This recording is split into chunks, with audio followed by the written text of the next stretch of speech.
A Rádio Rio de Janeiro apresenta Memórias de um Suicida. Estudo da obra de Ivone do Amaral Pereira. Viver é a única opção. Valorize a vida. Apresentação: Berenice Lima. Olá, amigos. Mais um encontro nosso, mais um momento de valorizarmos a nossa vida, valorizarmos nossa reencarnação, estudando essa obra Memórias de um Suicida, né? Para nos fortalecer, tanto para esta reencarnação, como para as próximas, que nós teremos embates, provas, expiações, mas sempre na segurança da vida, que só há vida e vida em abundância. Nós estamos, primeiro, antes de começar o livro Memórias de um Suicida, nós estamos estreitando os nossos laços com a Dona Ivone, né, que essa foi a médium que participou, que teve a experiência de várias vidas que ela cometeu suicídio. Então, ela se desnuda para nos auxiliar, né? Esse mês de dezembro é o mês de aniversário dela, dia 24 de dezembro. Então, nós estamos fazendo esse programa, que vai ao ar no dia 23, na sexta-feira, né? Mas hoje, em especial, esse programa, eu vou convidar uma grande amiga minha, que se chama Helena de Fátima. Nós vamos conversar com ela por telefone. Não sei se ela já está no ar. Pronto, a Helena de Fátima é uma grande amiga, uma grande estudiosa do livro Memórias de um Suicida. Ela está na diretoria do Centro Espírita Leon Denis, do Centro Espírita Daniel Cristóvão. E nós vamos fazer algumas perguntas para a nossa querida amiga. Já está no ar, Helena? Está nos ouvindo? Estou sim, já estou te ouvindo aqui. Isso! Então, Helena, já te apresentei aí como do Centro Espírita Leon Denis, em Bento Ribeiro, e Centro Espírita Daniel Cristóvão, na Sulacap, mas vamos ao que nos interessa, que é o livro Memórias de um Suicida. Helena, fala um pouco da tua experiência estudando o livro Memórias de um Suicida no Centro Espírita Leon Denis, porque muitas casas não usam estudar esse livro, divulgar esse livro. Mas quanto tempo atrás, né, muitos anos atrás, já se estudava esse livro no Centro Espírita Leon Denis. Como é que acontecia esse estudo na Casa Espírita, lá no CELD? Eu vou contar rápido como eu comecei. Estava grávida do meu filho José Vinícius, que hoje em dia tem 37 anos, e estava fazendo um estudo. Esse estudo era feito no salão aqui do CELD. Então, ele era feito ao público. E eu adentrei o salão e o estudo, sentei, e aí o Altivo, que na época era o presidente, ainda encarnado, entrei e, naquele dia, pasmem vocês, que estava finalizando o livro. Mas quem que estava dando a mensagem? A Dona Ivone. A Dona Ivone, porque os parentes dela, a Beth Opert, é uma amiga, assim, uma amiga irmã que eu tenho, que frequentava o CELD. A Dona Ivone não frequentava, mas era muito amiga do Altivo e da casa. Então, ela estava dando a mensagem. E essa mensagem, no final, era um dos espíritos. Se a Beth estiver me ouvindo, ela vai lembrar disso. E então ela estava finalizando e tal. Depois foi explicado que o livro seria estudado, não mais em público. Eu já era da casa, não, lógico, mas não fazia estudo do livro. Que resolvi naquele dia no centro. Uhum. Não era um dia que eu frequentava, né? Estava grávida, então ainda tinha mais limitação. E aí o Altivo conversou comigo e ofereceu que, assim que eu pudesse, o estudo seria feito a partir daquele momento, seria não mais ao público, ele iria para privado. Então foi assim foi feito. Eu estava bem no final da minha gestação, tive filho rapidamente. A gente sabe como é que é jovem, né? Tendo filho há 37 anos atrás, ainda era mais ou menos jovem, né? Então, eu rapidamente me recuperei, mas assim, naquela ânsia de estar, procurei Altivo, e assim foi feito. Eu comecei a estudar quem eram as pessoas que estavam estudando. A Beth Opert, a mãe da Beth Opert, irmã da Dona Ivone, a Lúcia Moreira, uma outra grande amiga que está na espiritualidade, e não estou lembrando mais de quem, mas tinha outras pessoas, o Homero e a Lúcia, que são um casal, mas para não perder tempo, tentar me lembrar, depois a gente confirma. Então, começamos o estudo sistematizado, privado, mas por quê? Porque ia ter o estudo e a vibração para o suicida, como a Dona Ivone fazia. Ela tinha até um caderno. Helena, esse estudo, só explica para a gente, esse estudo privado, né, com esses trabalhadores da casa, como é que acontecia? Cada um lia um pouquinho, lia e fazia alguma relação com a doutrina, com os livros da doutrina? Como é que funcionava esse estudo? Não, exatamente. Ele funcionava de uma forma bem pedagógica. Ele era lido, fazia-se uma leitura de um texto nem muito grande nem muito pequeno, né, de um parágrafo, e depois a gente voltava no mesmo parágrafo, no início, mas já voltava para quê? Contextualizando, refletindo, fazendo correlações, que esse que é o grande lã do estudo, né? Isso aí é até pedagógico, todo mundo sabe, né? Se a gente for botar na internet como é que se estuda, aparece lá contextualização, reflexão, comparação. Então, é assim que era feito. E esse comparando, tinha a Beth que em questões de algumas coisas que a gente não entendia, porque logo no início nem tanto, mas iam surgindo algumas questões profundas que aí ela ia explicando a gente. Eu, na época, mal conseguia aceitar fazer leitura, porque eu ficava tremendo. Aí a Beth insistia comigo. Aí a Lúcia falava, não, você tem que fazer. Mas eu ficava tão emocionada, é muito interessante, gente, que eu não conseguia ler. De tanto elas insistirem, ler, você vai ler. Porque eu ficava assim, catatônica, eu ficava assim, meu Deus, que coisa. Exatamente, tá? Então, ainda mais quando logo nas primeiras páginas que vem colocando como o livro foi feito, Leon Denis, que fez, ai, nossa, aquilo ali era encantador. Aquele período todo que ela levou, iniciando em 1926, só sendo editado em 1955. Nossa, eu ansiosa, né? Eu querendo resolver tudo. Que é um pouco a minha característica, né?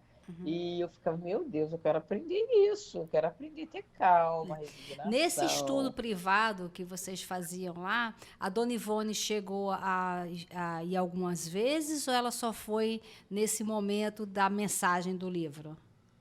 Olha, eu acho que não, porque se tivesse ido, mesmo que eu tivesse faltado, eles teriam comentado. Certo. No salão, isso aí é conhecido de muita gente, que na finalização ela apareceu no céu. Disso muita gente sabe, né?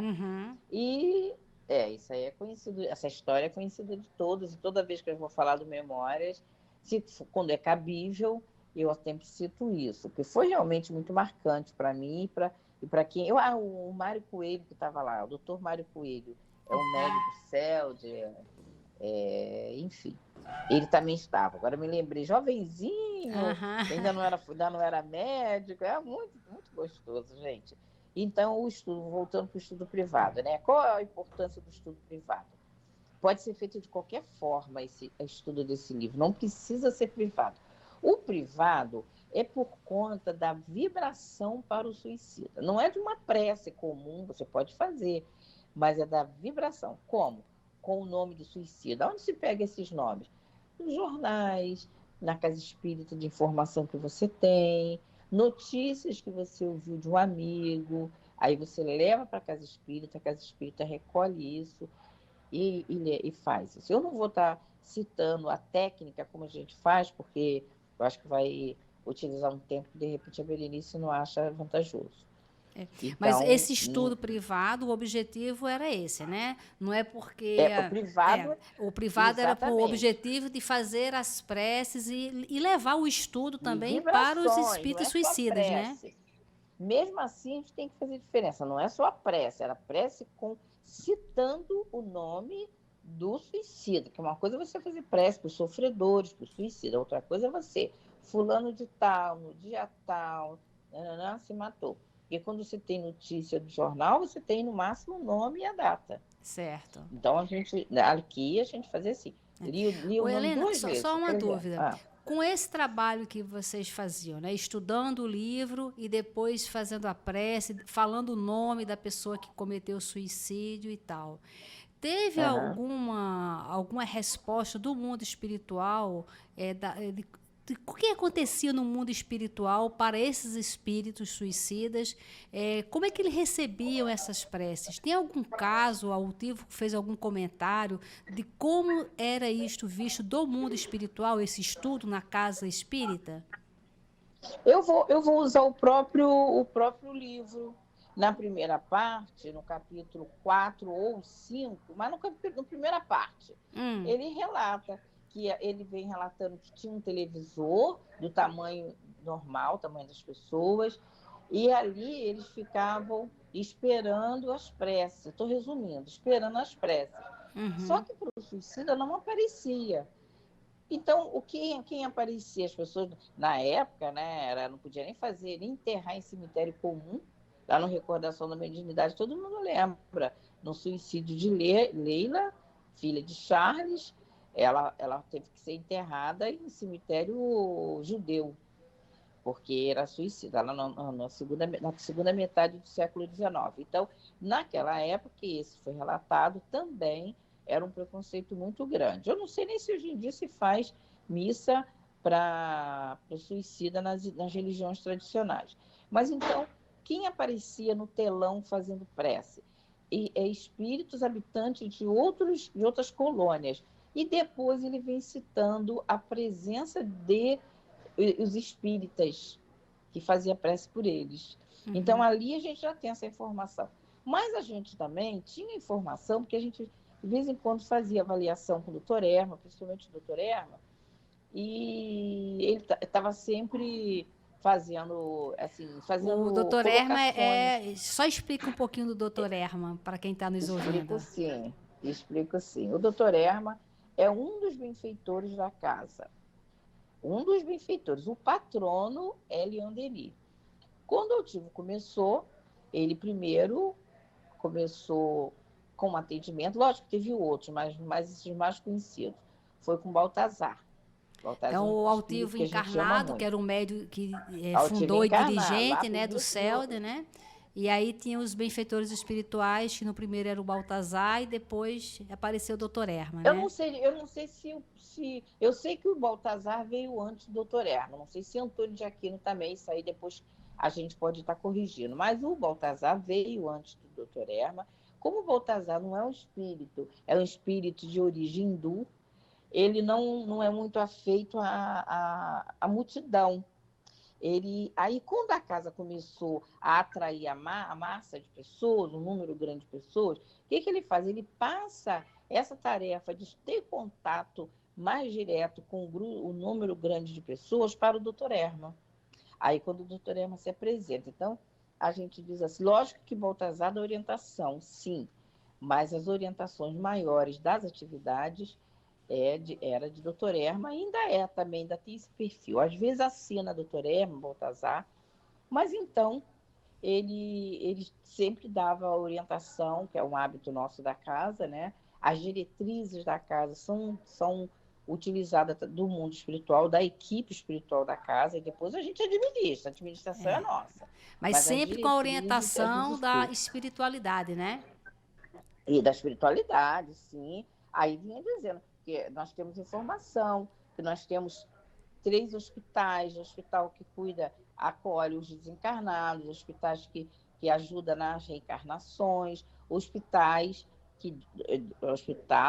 espiritual ligado ao CELT, pela Entendi. medicina espiritual, tá? Uhum, Não sei se eu estou me fazendo entender, se eu não tiver, uhum. você me diz, beleza? Então, a gente tem informação como eles são acolhidos, como eles são encaminhados, como a prece atrai eles, consola e conduz. Esse é o grande objetivo. Só que tem um detalhe.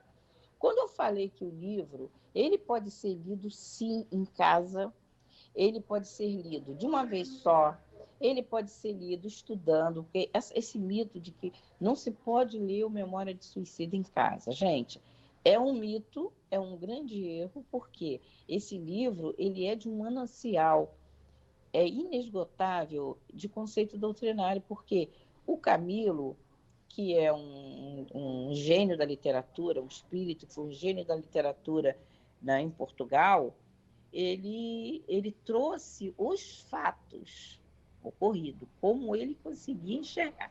Quando a gente vai ler o livro, ler e estudar e refletir, a gente encontra ali as obras de Leon Denis, a gente encontra Livro dos Médiuns, Livro dos Espíritos, a Gênese, porque tem que ter, porque quando vai explicar sobre o perispírito, quando vai explicar por que eles tinham fome, como fome, como que Camilo se dizia cego e conseguia enxergar algumas coisas, só mesmo com o Livro dos Espíritos, né? Então, você faz um estudo profundo da doutrina espírita, você vai identificando, isso aqui é Livro dos Espíritos, isso aqui é...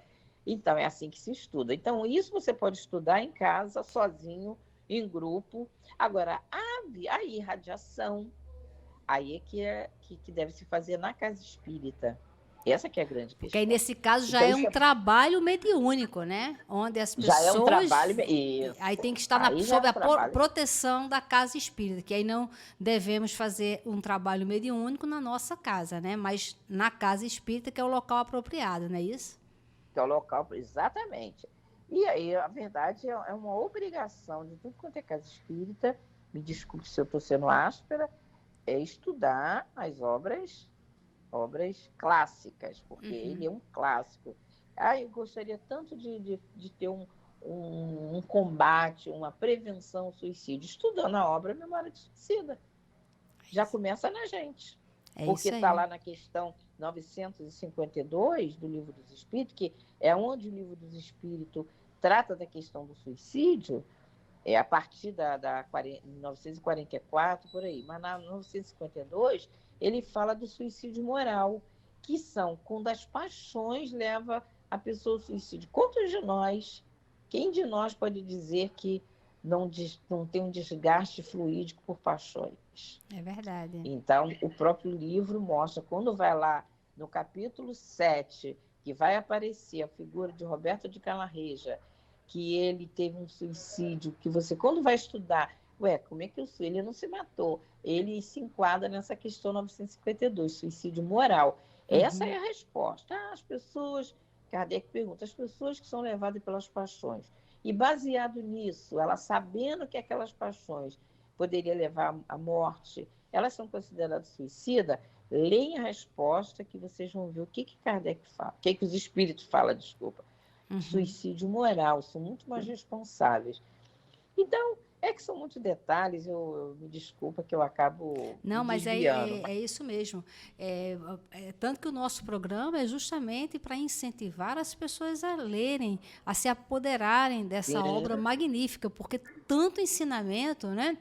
É tanto que quem nunca pensou em cometer suicídio nesta reencarnação, mas tem as próximas reencarnações, então já vamos aprender desde já, né, para nos fortalecermos e sabermos deixar bem registrado na nossa consciência as consequências de um suicídio, né, na próxima vida, como é que vai ser, né, qual vai ser o tipo de prova, expiações que nós vamos passar, né?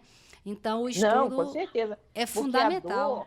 Desculpa, termina. Não, é fundamental esse estudo. E, principalmente, eu acho que deve ter sido o próprio CELD, através do médium, né, o Altivo Panfiro, que estabeleceu o estudo, propriamente dito, desse livro dentro da Casa Espírita. Eu não sei se tem algum histórico antes. Foi Dona Ivone. Oi? O Berê. Quem estabeleceu no CELD o estudo foi a partir daquela última estudo que teve ao público, ali ela combinou com o Altivo que deveria ser privado. Entendi. Então, foi a própria Ivone que conversou com o Altivo sobre isso, né? Foi a própria Ivone. Nesse período, entendeu? Entendi. E esse estudo privado, né? Do Memórias de um Suicida e seguindo das preces, falando o nome dos suicidas, esse estudo demora há quanto tempo, assim, do início ao término dele, demora quanto tempo, Helena? Olha, Eu tenho experiência do estudo desse livro 4 vezes por semana, mas eu vou explicar por quê, para não pensar que é fanatismo.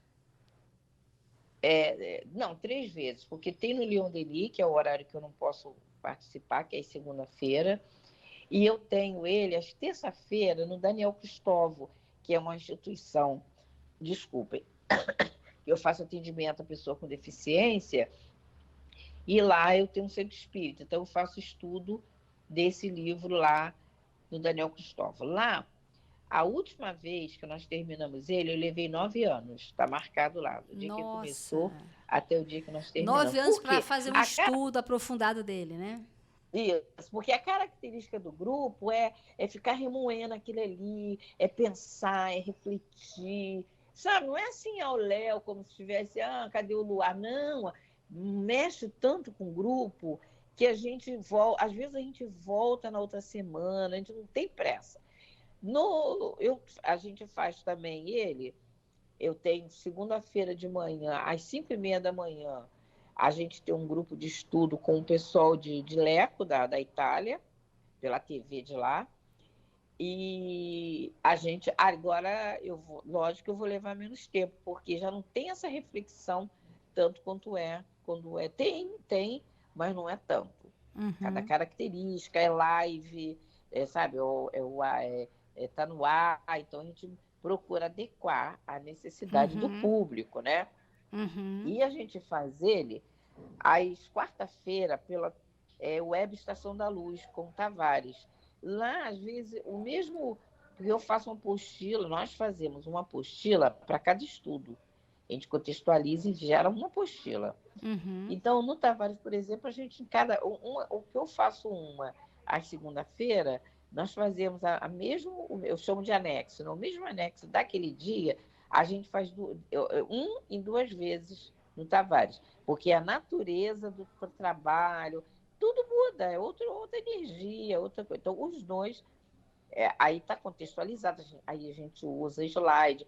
No Daniel Cristóvão, a gente não usa nada disso, a gente fica ali no texto, a gente vai fazendo contextualização, mas sem usar um material. A gente faz estudo prévio para estar sim, fazemos sim, mas não utilizamos o método de slide.